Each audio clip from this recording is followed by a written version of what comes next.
بھائی یہ حملے پہ حملے کیے جا رہے ہیں، مگر اللہ بھی اپنی طاقت دکھاتا ہے کہ امریکہ نے جس ملک کو چیلنج کیا اس پہ حملہ کر دیا. عراق کو چیلنج کیا، عراق پہ حملہ کیا. عراق پہ چیلنج کیا، عراق پہ حملہ کیا. افغانستان کو چیلنج کیا، افغانستان پہ حملہ کیا. بوسنیا کو چیلنج کیا، بوسنیا پہ حملہ کر دیا. مگر آج تک کئی صدی گزر گئے، ایران کو چیلنج کرتا رہا، آج تک ایران کے سامنے نہیں آیا. اس لیے کہ اسے معلوم ہے کہ میں مرحب ہوں اور مقابلے پہ علی خامنہئی کھڑا ہے.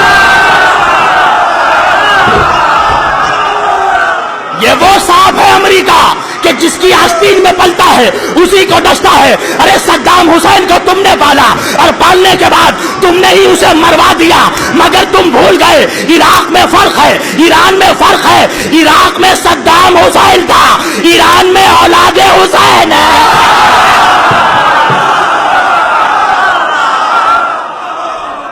یہاں اولاد حسین ہے. اسی لیے علامہ اقبال نے کہا تھا کہ ایران ہو کر عالم مشرق کا جنیوا، شاید کرۂ ارض کی تقدیر بدل جائے. کسی کی طاقت نہیں ہے کہ اس سرزمین پر حملہ کر دے، اس لیے کہ یہ میرا اور عقیدہ ایمان نہیں ہے، میری دلیل ہے.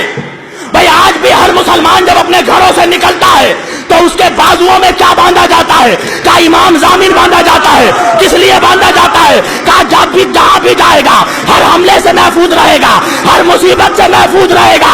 ارے تجھے نہیں معلوم جس کا نام ہمارے ہاتھوں میں بنا ہے اس کا روضہ ایران میں ہے.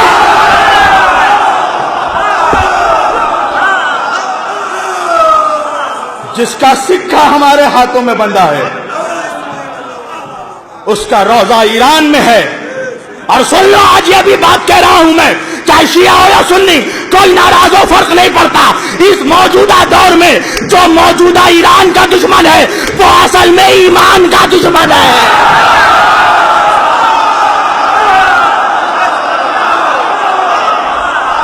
اور میں دعوے بے دلیل نہیں کرتا. میں جب تک ایران نہیں گیا تھا میں نے یہی سن رکھا تھا بھائی، میں نے یہی سنا تھا ایران میں ولایت فقیہ ہے، ایران میں ولایت فقیہ ہے، ایران میں ولایت فقیہ نافذ ہے. مگر جب میں ایران گیا تو مجھے معلوم پڑا ایران میں ولایت فقیہ نہیں نافذ ہے، ایران میں ولایت علی نافذ ہے.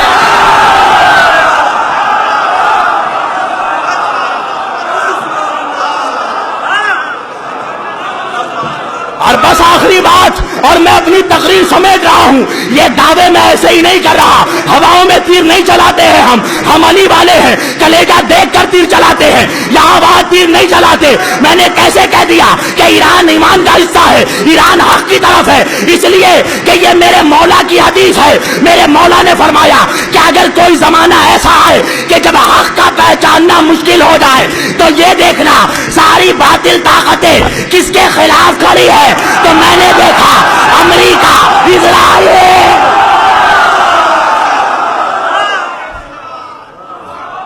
اللہ کم ہی لوگوں کو قیادت سے نوازتا ہے، مگر میں اس بات سے قطعاً بھی ڈرتا نہیں ہوں، اس لیے کہ کسی کے باپ کے منبر پہ نہیں بیٹھا ہوں، حسین کے بابا کے منبر پہ بیٹھا ہوں.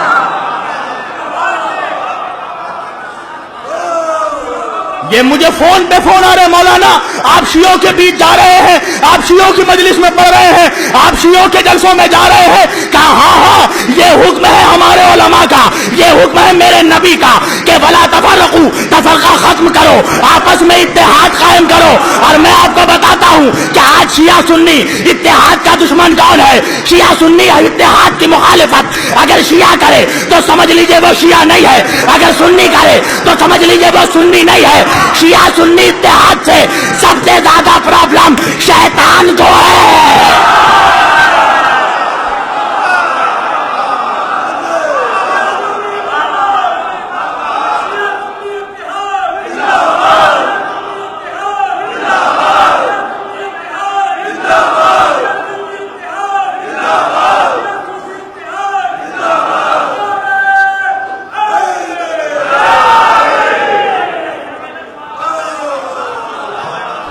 میں حدیثوں کا ایک انبار کھڑا کر سکتا ہوں کہ ائمہ معصومین اور ائمہ اہل بیت طاہرین کی اقوال سے میں کٹ ملا کچھ بھی بولے مجھے کیا فرق ہے؟ مجھے تو اس بات سے فرق پڑتا ہے کہ شیر خدا کیا بولے،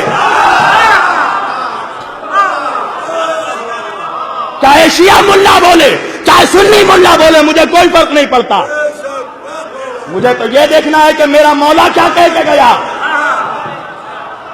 انبار لگا دوں گا میں تاریخوں کی، اسی امام بارگاہ میں، مولا کے بارگاہ سے بول رہا ہوں، ان کی عطاؤں پہ بھروسہ کر کے انبار لگا دوں گا تاریخوں کی، حدیثوں کی، ثابت کر دوں گا کہ کسی امام نے کہا کہ آپس میں تفرقہ قائم کرو۔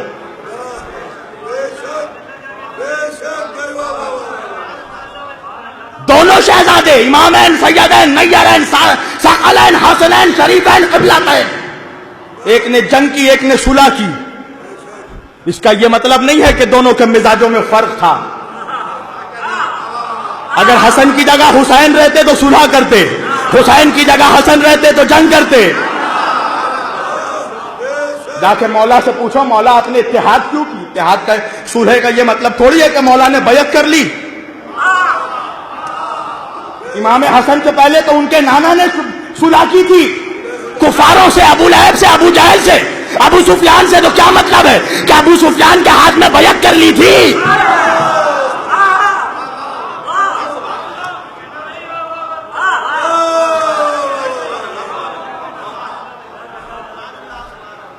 اگر مولا اٹھا لیتے تلوار تو کس کی حکومت تھی کہ مولا سے مسند چھین لیتا؟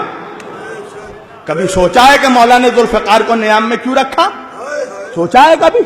تم مولا سے بڑے مولا کے چاہنے والے ہو۔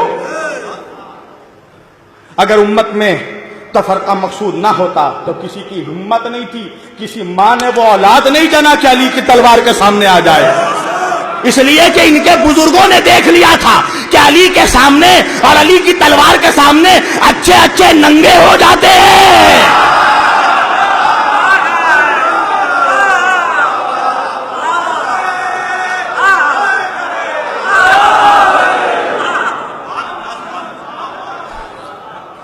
جب مولانا کلب جواد صاحب نے مجھے اس اشرے کے لیے کہا تو میں نے لبیک کہا، کیونکہ ہندوستان میں آج ایسی کوئی دوسری قیادت نہیں ہے۔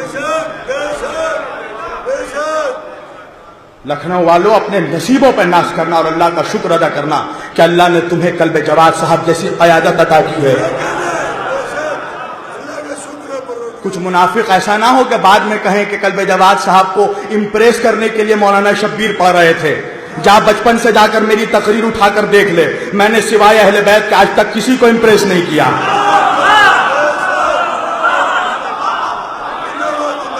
امپریس وہ کرے جو جلسوں کا لالچی ہو، امپریس وہ کرے جو محفلوں کا لالچی ہو۔ اللہ نے شبیر کو پیدا ہی کیا ہے ذکر حسین کرنے کے لیے۔